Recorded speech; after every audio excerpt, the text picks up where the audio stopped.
사랑하는 형제자매 여러분, 오늘 우리의 삶을 비추는 귀한 말씀의 여정에 함께 오신 것을 환영합니다. 오늘 이야기에 귀 기울이시기에 앞서 잠시 여러분의 마음을 구하고 싶습니다. 이 말씀이 여러분의 마음에 울림을 준다면 좋아요와 구독을 통해 저희의 여정에 동참해 주십시오. 여러분의 나눔은 하나님의 은혜를 더 널리 전하는 귀한 도구가 될 것입니다. 이 영상을 함께 나누는 모든 분들의 삶에 주님의 평안과 축복이 가득하기를 기도합니다. 오늘 우리는 마태복음 18장 21절의 말씀으로 시작하려 합니다. 그때에 베드로가 예수께 다가와서 물었습니다.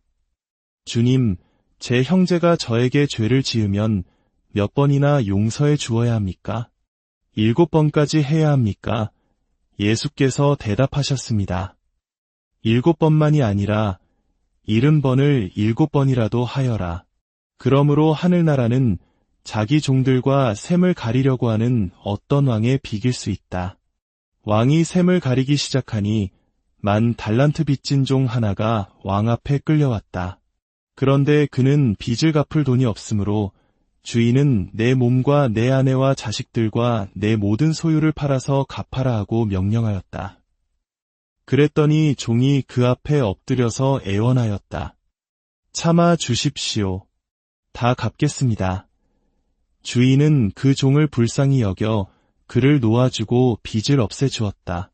그러나 그 종은 나가서 자기에게 100데나리온 빚진 동료 하나를 만나자 붙들어서 멱살을 잡고 내 돈을 갚아라 하고 말하였다. 그 동료는 엎드려서 참아주게. 내가 갚겠네 하고 애원하였다. 그러나 그는 들어주지 않고 가서 그 동료를 감옥에 집어넣고 빚진 돈을 다 갚을 때까지 갇혀있게 하였다. 다른 종들이 이 광경을 보고 매우 딱하게 여겨서 주인에게 가서 그가 한 일을 그대로 다 일렀다. 그러자 주인이 그 종을 불러다 놓고 말하였다. 이 악한 종아, 내가 애원하기에 나는 너에게 그 많은 빚을 다 없애주었다. 내가 너에게 자비를 베푼 것처럼 너도 내 동료에게 자비를 베풀었어야 할 것이 아니냐? 주인이 노하여 그를 형무소 관리에게 넘겨주고 빚진 것을 다 갚을 때까지 가두어 두게 하였다. 너희가 각각 진심으로 자기 형제자매를 용서해주지 않으면 나의 하늘 아버지께서도 너희에게 이와 같이 하실 것이다. 아멘. 아버지 하나님, 오늘 저희가 당신의 말씀을 공부할 때에 성령님께서 함께하여 주셔서 그 깊은 뜻을 깨닫게 하옵소서.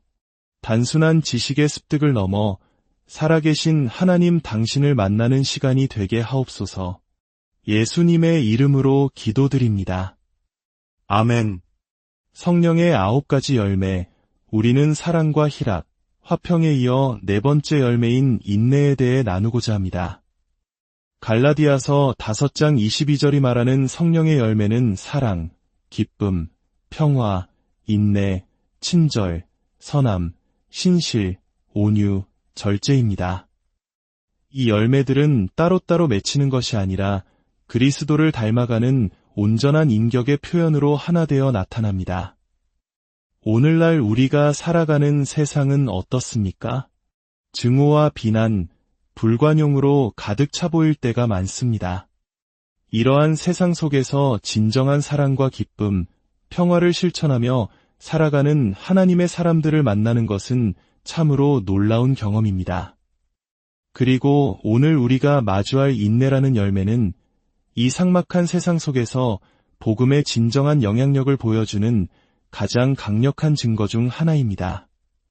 우리가 선포하는 메시지를 삶으로 살아낼 때 세상 사람들은 우리의 말에 귀를 기울이기 시작합니다. 삶의 깊은 슬픔 속에서도 흔들리지 않는 기쁨을, 극심한 혼란 속에서도 평화를 유지하는 모습을 볼 때 사람들은 그 근원에 대해 궁금해합니다. 인도의 2대 대통령이었던 라다크리슈난 박사는 기독교인들을 향해 이렇게 도전적인 질문을 던졌다고 합니다. 당신들은 예수 그리스도가 당신들의 구원자라고 주장합니다. 하지만 당신들의 삶이 다른 사람들보다 더 구원받은 것처럼 보이지는 않는군요. 이 말은 우리 가슴에 비수처럼 꽂힙니다. 우리는 매일의 삶이라는 종이 위에 우리의 행동과 말로써 복음이라는 글을 써 내려가고 있습니다. 세상 사람들은 우리가 쓴 그 복음을 읽습니다. 과연 내가 써 내려가는 복음은 어떤 모습일까요? 오늘 우리는 인내라는 주제를 세 가지 관점에서 살펴보고자 합니다. 첫째, 인내란 무엇으로 정의되는가? 둘째, 인내는 어떻게 우리 안에서 자라나는가? 그리고 마지막으로, 인내는 어떻게 우리의 삶을 통해 드러나는가입니다. 먼저, 인내의 정의입니다. 우리는 인내를 사전적 의미로 정의하지 않을 것입니다. 그 대신 모든 것의 시작점이신 하나님께로 돌아가 그분의 성품 안에서 인내를 발견하고자 합니다. 구약 성경을 보면 하나님께서는 자신을 나타내실 때 끊임없이 당신의 인내라는 성품을 드러내십니다. 출애굽기 34장, 하나님께서 모세 앞에 지나가시며 선포하십니다.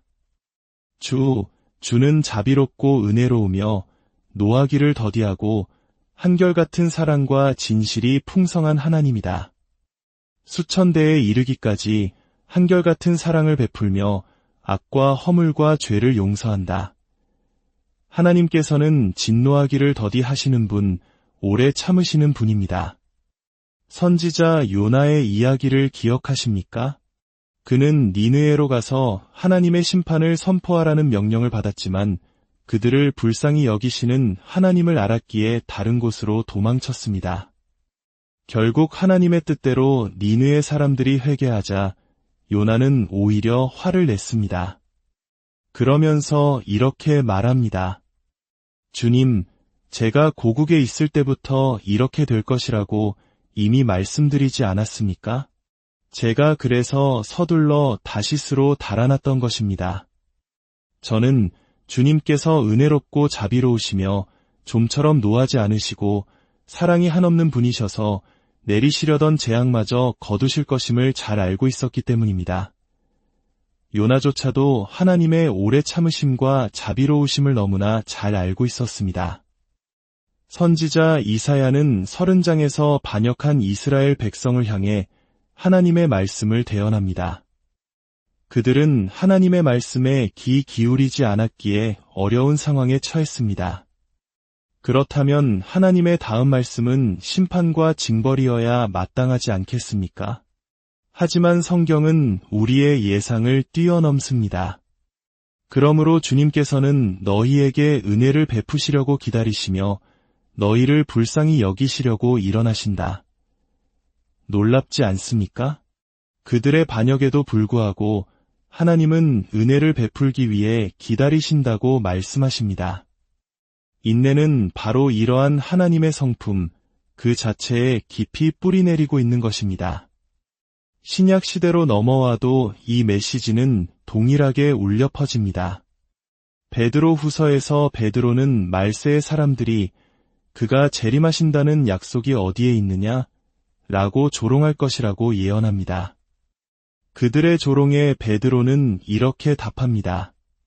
주님께서는 약속을 더디 지키시는 것이 아니라 여러분을 위하여 오래 참고 계시는 것입니다. 아무도 멸망하지 않고 모두 회개에 이르게 되기를 바라십니다. 주님의 재림이 더딘 것처럼 보이는 이유는 바로 한 영혼이라도 더 구원하시려는 하나님의 끝없는 인내 때문입니다.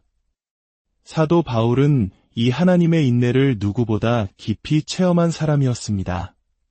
그는 디모데에게 보내는 편지에서 자신의 과거를 이렇게 고백합니다. 이전에는 내가 모독하는 자여, 박해하는 자여, 폭행하는 자였습니다. 그러나 우리 주의 은혜가 그리스도 예수 안에 있는 믿음과 사랑과 함께 나에게 넘치도록 부어주셨습니다. 그리스도 예수께서 죄인을 구원하시려고 세상에 오셨다 하는 이 말씀은 신실하며 모든 사람이 받아들이기에 합당합니다.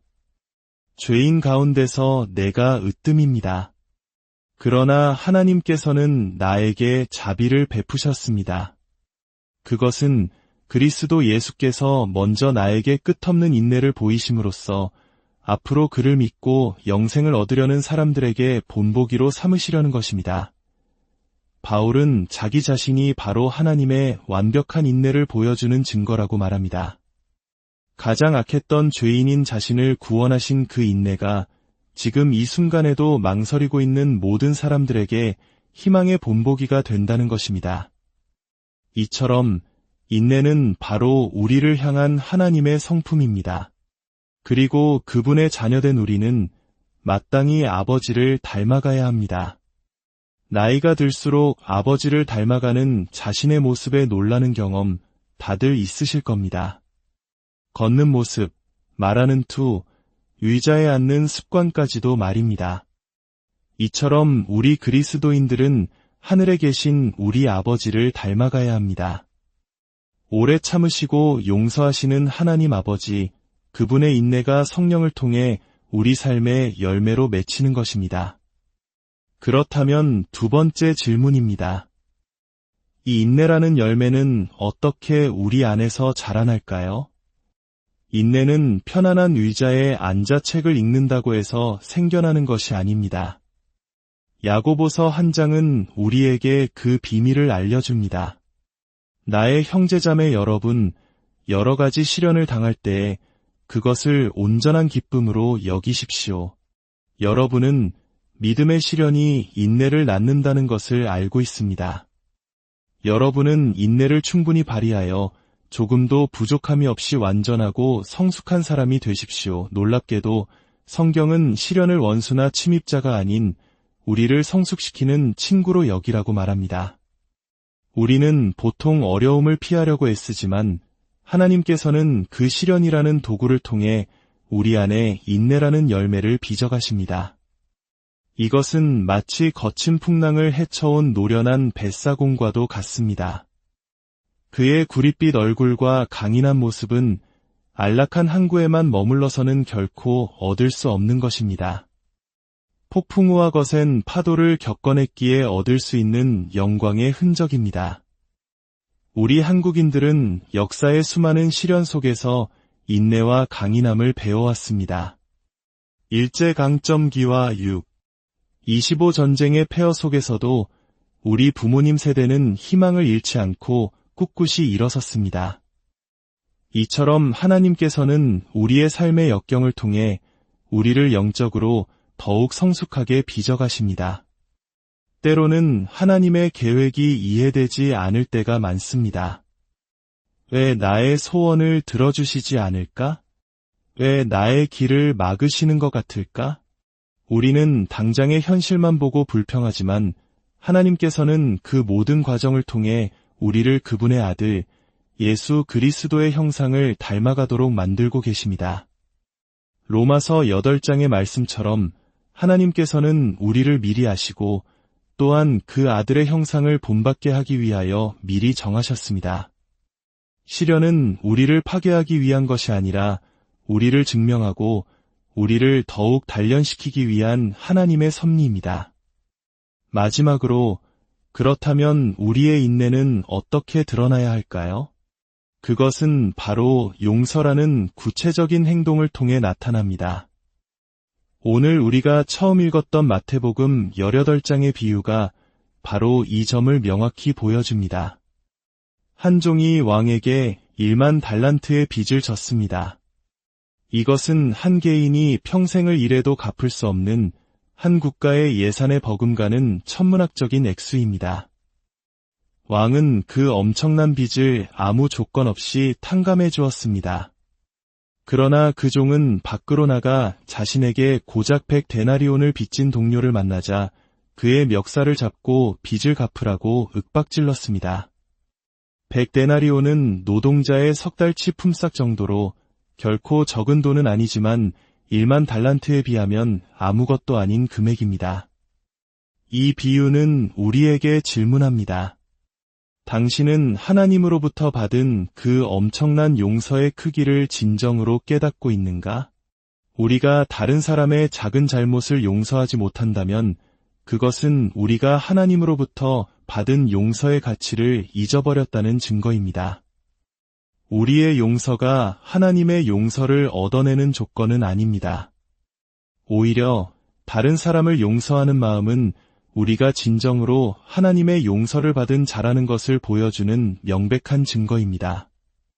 창세기에 나오는 요셉의 이야기를 보십시오. 그는 형들의 시기로 옷이 찢기고 구덩이에 던져졌으며 노예로 팔려갔습니다. 억울한 누명을 쓰고 감옥에 갇히기까지 했습니다. 수많은 세월이 흐른 뒤 이집트의 총리가 된 요셉은 마침내 자신을 팔아넘겼던 형들과 재회합니다. 그가 복수심에 불타올랐다 해도 누구도 그를 비난할 수 없었을 것입니다. 하지만 요셉은 어떻게 했습니까? 그는 형들에게 다가와 그들을 끌어안고 입을 맞추며 말합니다.